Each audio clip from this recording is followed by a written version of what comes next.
of Appeals for the 3rd District of the State of Texas, sitting in Austin, is now in session. Good afternoon. You may be seated.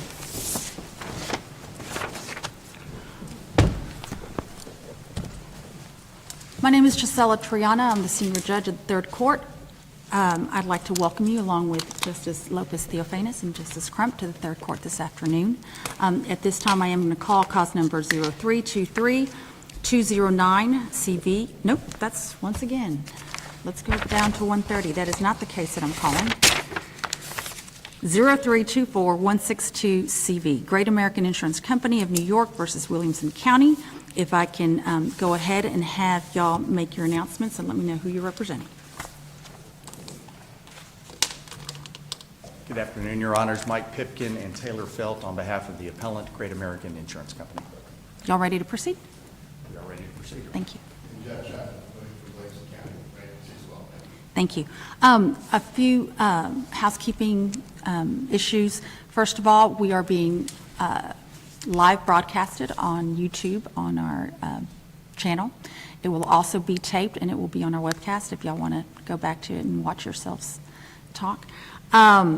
Also, our time, I will ask you to please make note of the timekeeping device right in front of me.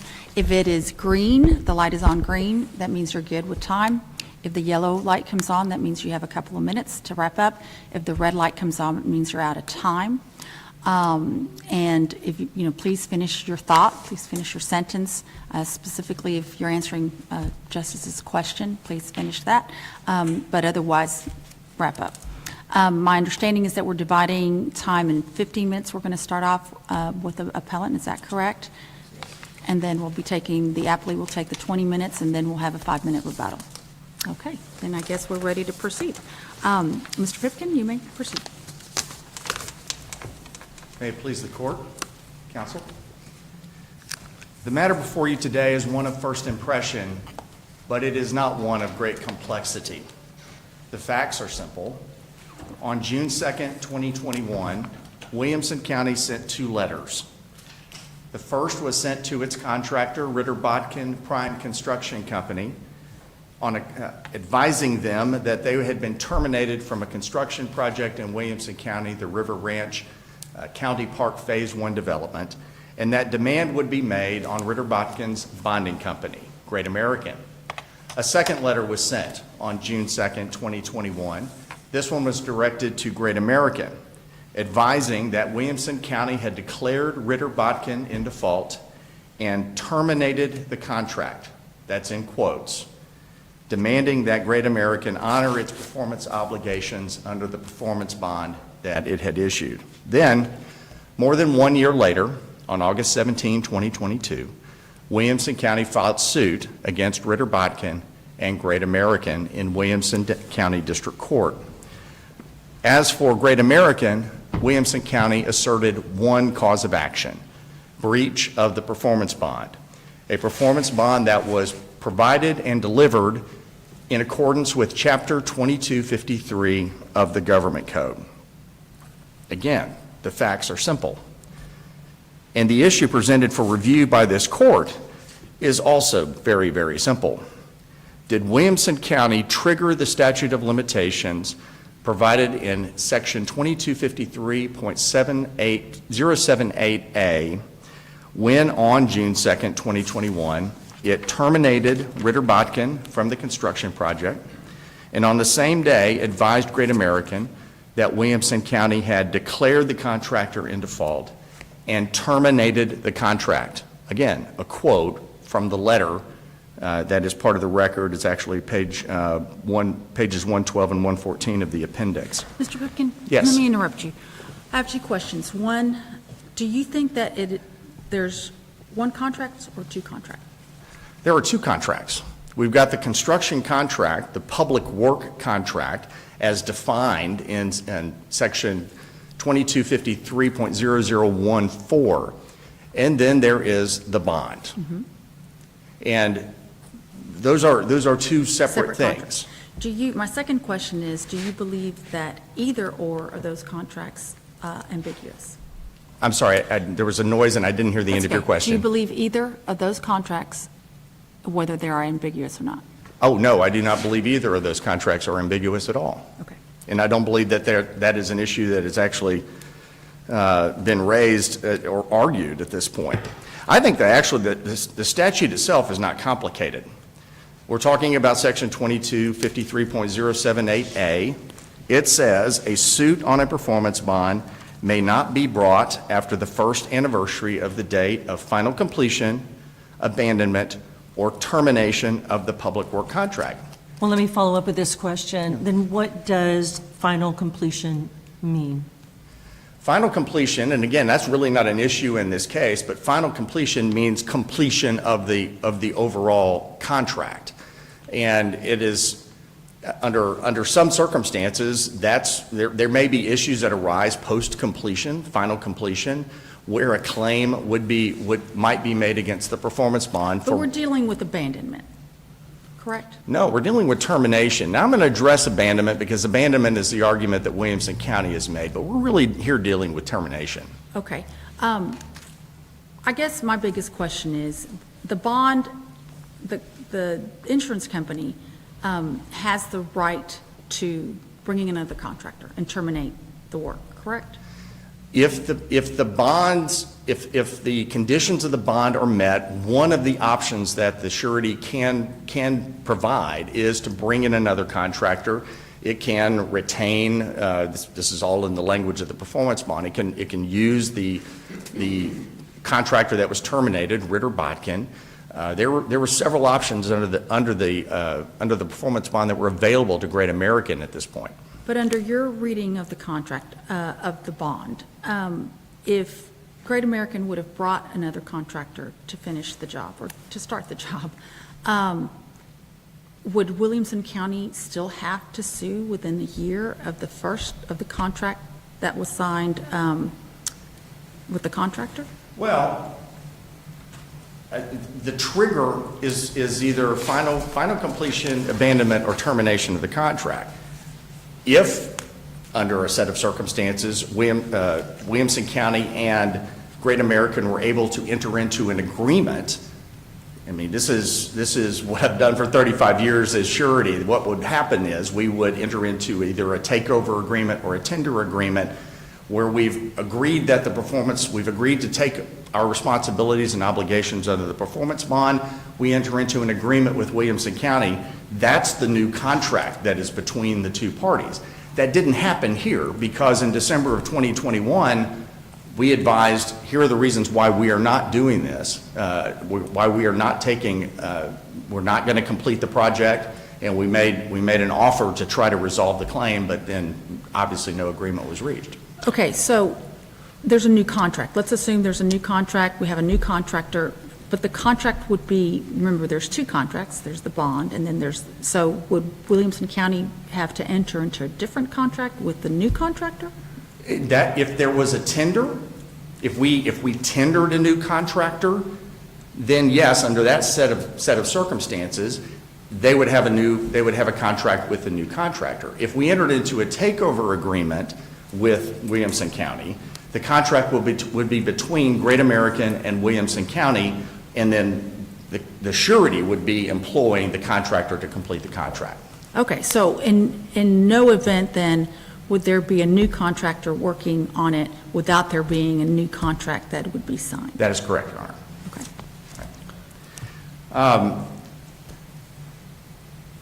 It is undisputed that the contract between Williamson County and Ritter-Botkin was a public work contract as defined under Section 2253-0014. And it's undisputed that Williamson County terminated the contract. Again, that's a quote. It's a quote from a letter from Williamson County's board-certified construction attorney. So we're here before you because the trial court erred in denying Great American's motion for summary judgment when the plain language of the statute and the surrounding statutory language demonstrate that Williamson County's sole cause of action against Great American accrued on June 2nd, 2021, when it terminated Ritter-Botkin's right to perform. Mr. Pipkin, I have another question, I'm sorry. So when they terminate the contract, if your client comes and says, we want to perform on it, we want to bring another contractor, does Williamson County have the right to say no? It depends on the terms of the particular bond, but this was an A312 or a form of an A312 performance bond, which is standard industry. Yes, there can be, for instance, if we went to them and said, we'd like to bring Ritter Botkin back on the job, which is an opportunity under the performance bond, Okay. one of the options that's available, it could be that there would be a dispute that Williamson County would say, no, we don't want Ritter Botkin back on the job.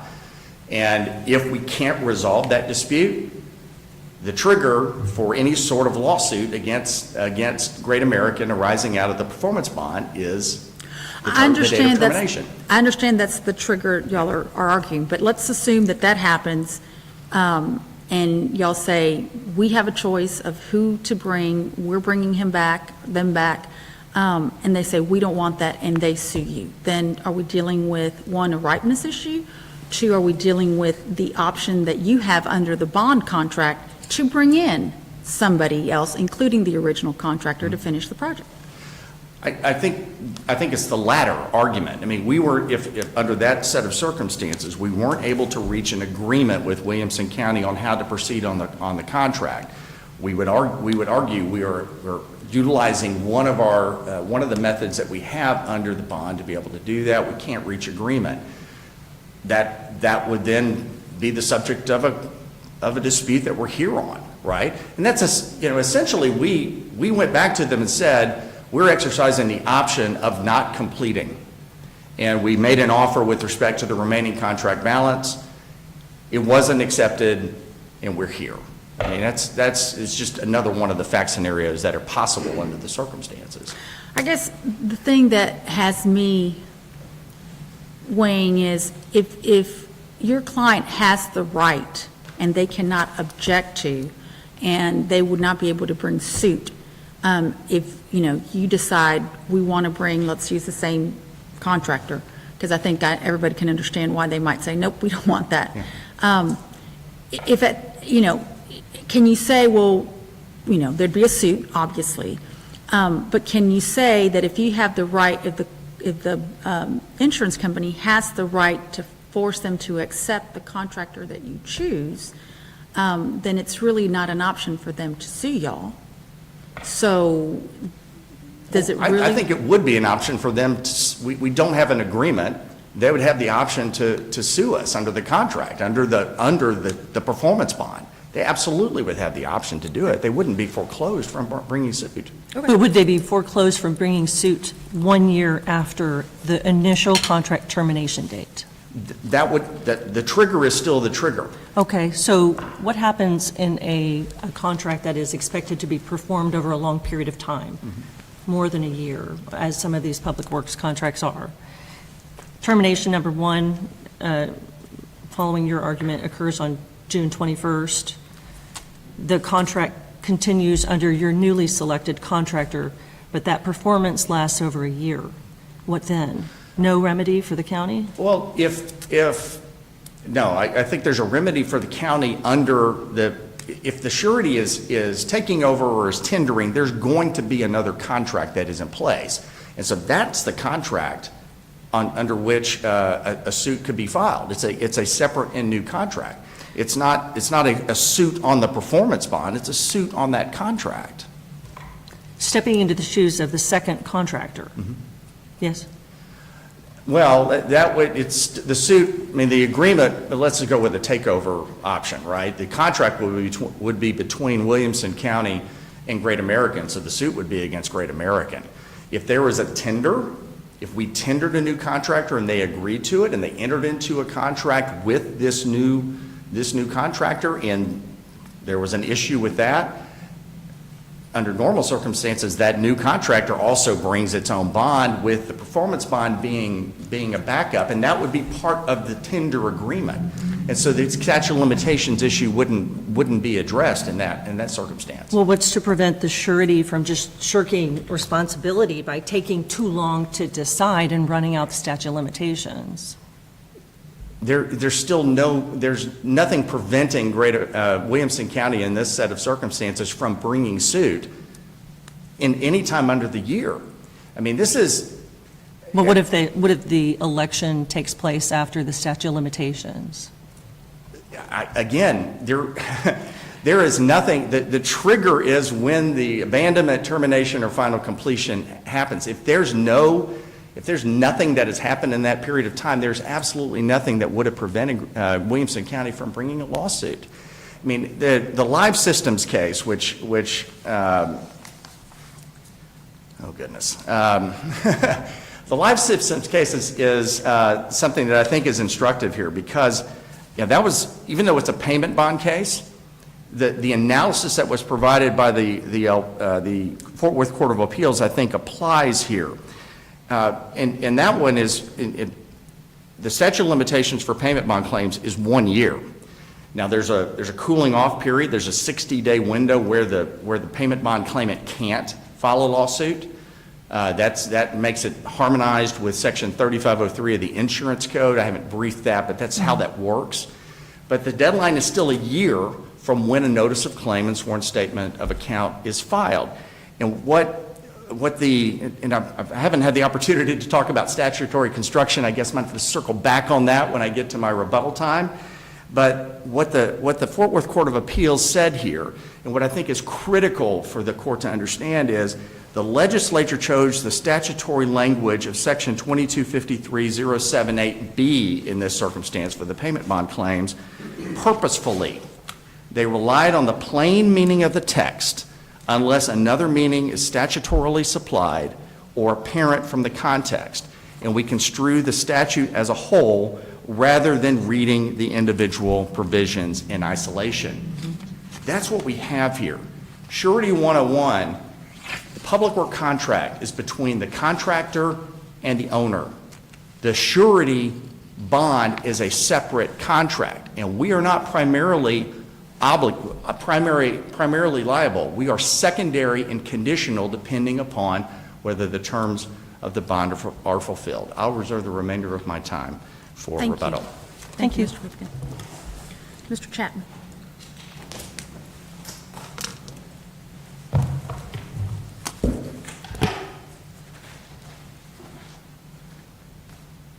Thank you. May it please the court.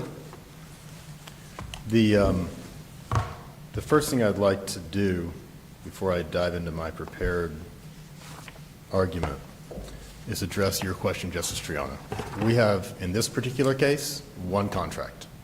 We have an instrument that is a performance bond, which in certain situations can be a separate contract. But in this particular case, the record in this particular case, we have one contract that includes both the agreement with the contractor and the performance bond.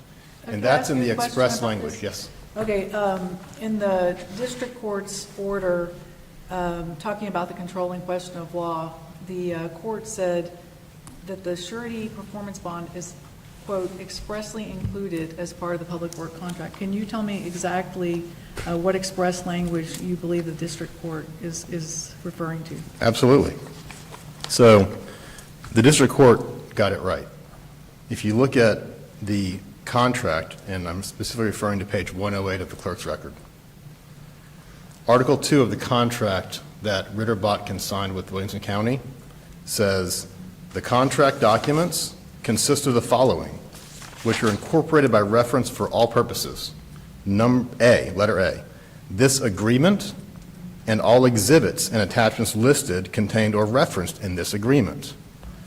If you then, Justice Theophanis, turn to page 160 of the clerk's record, you'll find Exhibit 3 to that contract, which is specifically incorporated by reference. Exhibit 3 is the performance bond. The performance bond also contains an incorporation by reference clause and says on page 162 of the clerk's record, at the very top of the page, paragraph number 1, the contractor and surety jointly and severally bind themselves, their heirs, executors, administrators, successors, and assigns to the owner, which is Williamson County, for the performance of the construction contract, in all caps, as defined by the construction contract, the agreement we just looked at, which is incorporated herein by reference. In this particular case, we have one contract that includes several hundred pages of different documents, including the agreement, the general conditions of the contract, which are an exhibit, the performance bond, the payment bond, all of the drawings and all the specifications. It's a booklet about this big, if we were to print it. And it's a single contract. It is the public work contract in this case.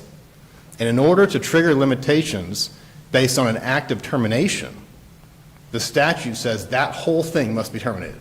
Not part of it, not one party's right to continue to perform, but the whole thing must be terminated. And that did not happen in this case, which is why the trial court got it right when he said, based on this record and this contract, that the surety and the limitations could not have begun to run until the surety declined to perform on December 23rd of 2021.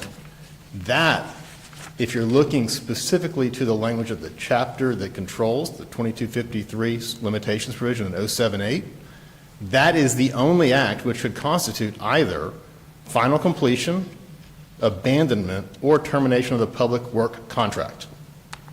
There was no final completion until well after June 2nd and December 23rd of 2021. The county took care of that by hiring a second contractor after Ritter Botkin and Great American declined to complete. So there was no final completion to trigger limitations. There was no termination of the public work contract because the only part of that contract that was terminated was Ritter Botkin's right to continue to perform that contract. The June 2nd letter to Ritter Botkin says that. The June 2nd letter to the surety does use the words terminated the contract because the county was trying to establish pursuant to the terms of the bond that it met its conditions precedent to ultimate findings of liability. That is not before this court today. That is for a fact finder and a trial court later on. We have not presented that issue to a judge. The only thing that's been presented today and to the trial court and today is limitations. The question is not whether the county did everything it needed to do to trigger the surety's liability here. The question is, did the county file suit within the prescribed time frame? And we did. We filed suit within 1 year of the abandonment by Greater Botkin on December 23rd. So, two questions. One is, do you believe the one contract is ambiguous? No, it's not ambiguous at all. Okay. And two, when you say that the whole contract must be terminated, you're basing that on what? In order for it to I'm be basing that on the language in termination? the statute. And we can look at the language in the statute. I've got printed copies I can read for you. But I think it's instructive to focus on two things. This is a summary judgment case. Did the limitations defense, did Great American establish limitations defense as a matter of law based on this record? And I think the answer is clearly no. I think we can learn that by looking at the language of the statute. Now, Great American wants to focus on the use of the word termination in the June 2nd letter by the county. That wording, as I said, goes to the ultimate finding of liability to the bond. But looking at the language of the statute, we can very clearly see that the legislature understood the difference between a public work contract, a prime contractor, a public work contractor, which is different than a public work contract. It is the party that performs the work of the contract. And the legislature knew that there were distinctions between the relationship of the owner, the prime contractor, and the surety as it relates to the completion of the project and the ultimate payment of the public funds that secured complete performance. And let's look at 2253-001, please, to start. The legislature in 23001, 1(3) defines prime contractor in quotation marks. Prime contractor means a person, firm, or corporation that makes a public work contract with a governmental entity. There is no question that public work contractor in this case was Ritter Botkin. They made the contract with the entity, with Williamson County, for the performance of the public work that is River Ranch Park. The next definition, public work contract, means a contract for constructing, altering, or repairing a public building or carrying out or completing any public work. The public work contract is the document or series and set of documents, as I said in this case, hundreds of pages with multiple instruments. That is the public work contract. In order to trigger limitations under 2253.078, using termination as the trigger, a suit on a performance bond, I'm looking at 2253.078A. A suit on a performance bond may not be brought after the first anniversary of the date of final completion, abandonment, or termination of the public work contract. It specifically does not say public work contractor, prime contractor, or any other contractor entity. The legislature knows, and they knew when they drafted this law, that the public work contractor could be released from the project, terminated from the project, without terminating the entire contract. Now, whether the county and its council or its staff used artfully worded language in their letters to make sure they tracked the language of the statute is not an issue before the court. Counties have used inartfully drafted language and still not been poured out. This case is one where the use of the word terminate in the letter to the surety is not in a vacuum. It's to be considered as part of the overall goal and desire of the county to complete the public work, the River Ranch Park project. Had the county declared Ritter Botkin to be in default, and had Great American said, we don't believe they're in default, we decline to engage, perform, or do anything with you, the county would have had the right to terminate the Ritter Botkin contractor and Great American and say the public work contract is terminated, you are both in breach, we are moving forward to exercise remedies in a different manner. And they would have had the right to sue, but they would have had to do so within 1 year of that action. That is not the action taken in this case. The legislature further uses different language in a very instructive way, which is directly on point because, as you know, the rules of statutory interpretation require that we look at the entire statute, not a single term or provision in a vacuum. In 2253.071, dealing specifically with the termination or abandonment of the contract, the legislature recognized that there can be a termination while the county, in this case, still holds contract funds. And they prescribed the process by which those funds are to be released, and not until this in 071 happens. What they said was, the proceeds of a public work contract are not payable to a contractor who furnishes a bond required by this chapter if, A2, the contractor's right to proceed with performance of the contract is lawfully terminated. That's exactly what the county did. They've terminated the contractor's right to lawfully proceed with the performance of the contract. The county still had contract dollars in its possession on June 2nd, 21, when it terminated Ritter Botkin's right to continue to perform. Now, what is But the letter didn't say we're terminating the contractor, correct? The letter to the contractor said that. The letter to the contractor said, turn your attention to page 166 of the clerk record.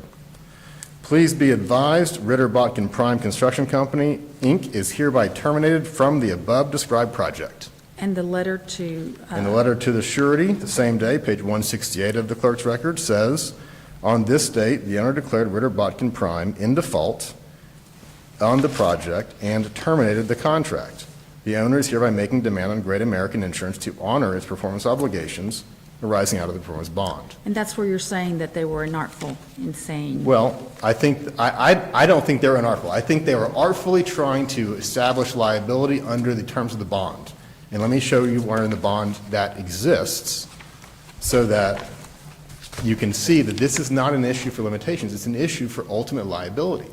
What the county was trying to do by saying we've terminated the contractor, by saying they terminated the contract, is trying to comply with the language of the bond, which requires the county do certain things as a condition to secure the surety performance.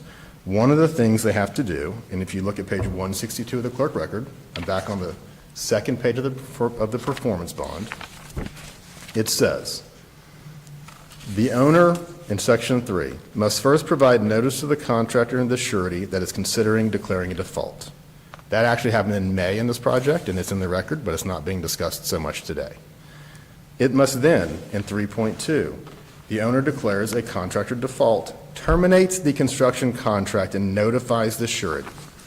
And then 3.3, and the owner has agreed to pay the balance of the contract price in accordance with the terms of the construction contract to the surety. That tracks 071. The county used that language, Justice Triana, because they're trying to show the jury ultimately that they satisfied 3.2 of the bond. Did they offer to pay the rest of the contract? That hasn't been discussed in evidence or the record yet. But I believe they did, and I believe ultimately there'll be liability by Great American to the county. But we got to get past limitations first. And I don't think that looking at the language of that letter and the wording the county used triggers limitations, because it doesn't terminate the entire public work contract. It terminates the construction contract. That's a capitalized term in the bond. It's a capitalized and defined term in the construction agreement. But those are not issues before the court today. Those would be issues if we were looking at a post-judgment or a different scenario where we were trying to establish whether the evidence was supporting the jury's or the judge's finding that Great American breached the bond. In order to breach the bond, the county has to meet its conditions precedent, and Great American has to not perform. Now, I submit to you that I believe the record ultimately will show that in this case. But we haven't even begun discovery. We've only begun a limitations fight that's lasted quite some time, which is why we're here today. But ultimately, what matters most is to give the effect to the language that the legislature used in 2253 as it relates to the performance bond obligations and when the county must file suit. And the surety in their brief, and a little bit today, and I presume a little bit on rebuttal, they're focusing on the word termination. And they're ignoring the fact that the termination of the contractor is legislatively distinct from termination of the public work contract. The public work contract in this particular case contains express language, including as part of it, the performance bond. And so while I agree with Mr. Pipkin that at times the performance bond is a separate contract, and I will completely agree that in this particular case with this particular record, the performance bond contains contractual obligations on both the county and the surety. But it is not in this particular case a standalone contract. It can be. There are many public owners across this state, and I've worked for lots of them, that have not in similar situations included express language incorporating into the construction contract the bonds themselves. There are plenty of cases where the bond is a separate standalone document, completely free and clear of the construction contract. But in this particular case, with this particular record, and with this particular question before the trial court got it right, and the judgment should be affirmed. Let me ask you a question, and I'm Yes. going to apologize because I got this case not too long ago, and so I just want to find out if, one, you're familiar with it, and if so, do you believe it needs to be distinguished, with the caveat that I've been reading while you've been talking. So it is Amwest Surety Insurance Company versus Jose Cardenas and Gloria Cardenas. Is that something? It's out of the United States District Court of Northern District of Texas. Is that something that, I'm not Okay. necessarily familiar with that case, Your Honor. then I'm not going to ask you because I don't know enough to ask you about it, to distinguish it, if it needs to be distinguished, but I figured I'd ask. Yeah, I don't know the case. I don't know what type of bond or what the facts were.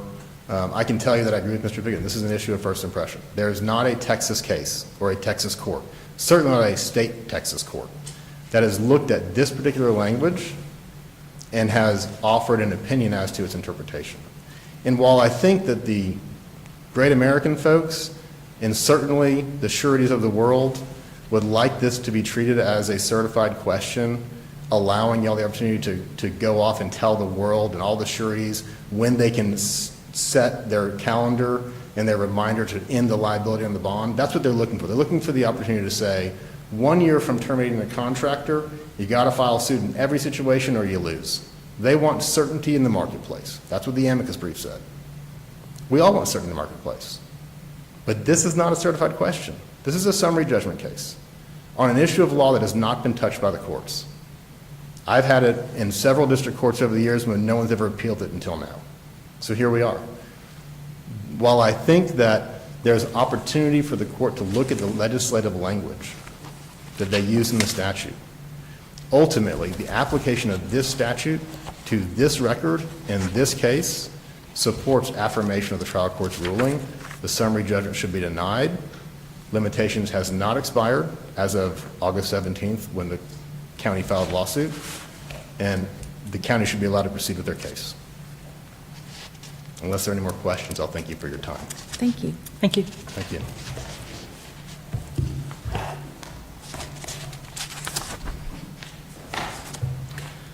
I'm going to, Mr. Pipkin, I'm going to let you get into your statutory, but do you know the case that I asked Mr. Chapman about? I do know the case, Your Honor. Amwest Surety Insurance Company versus Cardenas Yes. out of the Wichita Falls Division. It's an interesting case because of its context. It's actually an indemnity case. I'm not going to get into the weeds on that. I certainly don't have time. But the situation that was And I will highlighted give there you- by the court. And I'm going to give you a little bit of time since I'm asking you to kind of explain something to me that it's not necessarily. Thank you. In that situation, the claim that Amwest made was they had paid a claim on a performance bond claim, but the whole case is about whether the surety in that situation had acted in good faith in paying claims. And so the specific complaint about this one project was you surety should not have paid that claim because the claim was time barred under 2253.078A. And in that particular case, it said the undisputed summary judgment evidence shows that although specifically incorporated into the bond, Amwest failed to raise the 1-year time bar for suits on a bond in the liquidated in the liquidation proceeding. Amwest was in liquidation at that point in time. And it said the undisputed facts show that on December 15, 1998, the owner gave written notice to the surety and the indemnitor that the construction contract was terminated for default. And then it cites the statute, and then it says that the owner brought the court case more than 1 year after the anniversary. And so what ultimately happened in that particular case was the court said the surety should not have paid that claim because it was time barred. And therefore, you're not going to be able to recover the damages that you suffered on that claim because you shouldn't have paid the claim. It was a time barred claim. Therefore, you weren't acting in good faith. You're not entitled to recovery. That's what Amwest is about. It doesn't have to do with the public work. Absolutely, it was a public it? work project. It was under 2253.078A. There's only two cases that have actually discussed this particular one. One is the Amwest case. The other is a Fifth Circuit case, Dallas-Fort Worth International Airport Board versus INET. The site, it's in the amicus brief, but the site on that is 819 F. 3rd 245. That was a situation where the board had actually issued a resolution, effectively an ordinance, terminating the contract. The surety in that particular case was arguing that was the trigger, just the decision by the board, and the Fifth Circuit went back and said no, there's basically a fact issue on when termination was, but the Fifth Circuit found that just the decision to terminate that was reduced to writing wasn't sufficient for that. Do you know, at least in the first, in the Amwest, or in that, were they dealing with, we want to call them two contracts or one contract, but we're dealing with a public works contract where the bond was made part of the contract? I can't speak, I don't think the facts get into that detail, but I want to address that issue, because certainly that is, the argument is termination of the public work contract includes the performance bond because of joint and several language in the performance bond itself, or the incorporation by reference language in the contract. One thing to preface this, the public work contract was signed by Williamson County and Ritter Botkin. The surety was not a party to the construction contract. One of the contract documents is the performance bond. That is the bond that was executed actually by the principal of the bond, that's Ritter Botkin, and the surety. That's not executed by the county. It's a document that's executed by the surety and the principal, and it's provided, and that's required by Section 2253. For projects of a certain size, bonds have to be provided. It guarantees the completion of the project, and payment bonds guarantee the payment of subcontractors and suppliers, making sure everybody that works on the job gets paid. So I see my lights, but I appreciate time to address these points. The argument is that, I want to take incorporation by reference first, and then I'll circle back briefly on jointly and severally. The courts have consistently recognized that incorporation by reference is a mechanism to define the scope of the surety's performance obligations, but it doesn't rewrite the contract. It doesn't rewrite the contract to turn the surety into a primary obligor on that contract. We're still the surety. We're still a secondary, we still have secondary liability, not primary liability. The Transvac System versus Hudson Insurance case out of the El Paso Court of Appeals, it's cited in the amicus brief. It addresses this really very well, and this is the quote. The party's general intent in incorporating the bonded contract into the performance bond was to make the surety aware of the bonded contractor's contractual obligations it was undertaking to guarantee. In other words, the incorporation by reference helps the surety understand that in the event that its liability is triggered under the bond, it understands the scope of what it's going to have to complete. But with respect to the statute, it refers to the Public Works contract. That's right. Which is defined as all of these things, correct? No, I don't believe that is. I respectfully disagree with the argument that the public work contract says means a contract for constructing, altering, or repairing a public building and carrying out or completing any public work. That is different from a performance bond. The performance bond is not included in the definition of the statute at all. But the performance bond references a construction contract, which is defined, and that's with Bodkin.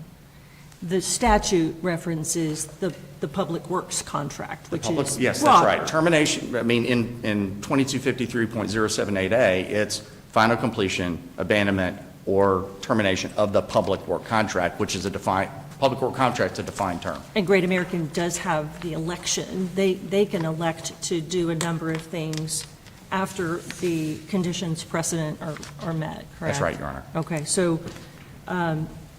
if the suit is against the Great American, if the breach is with respect to the bond rather than the construction contract, don't we need to look at the four corners of the performance bond in determining whether there is a breach? Of the performance bond, the answer to that is, yeah. Of the performance bond, the answer to that is yes. But So- again, as counsel has pointed out, we're having limitations because 2253.078A sets the trigger. Right, but wouldn't we look to the performance bond to determine the trigger? And that defines the obligations of the surety under the election provisions under Section 5. I disagree with that because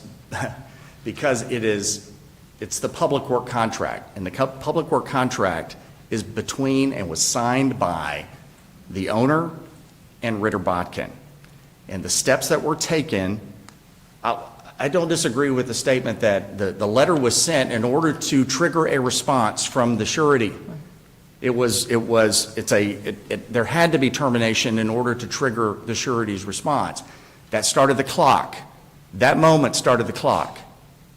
And then, after several months of investigation, the decision was made, but there's no allegation of estoppel or anything that Great American said or did that would have told the limitations. The clock started on June 2nd, 2021. Well, I get, if the surety had come in to step in the shoes of the contractor, and we were talking about something that the contractor did, say, for example, left the shingles off of a structure, something like that, Right. then we'd be looking at perhaps that date of the incident to start the clock.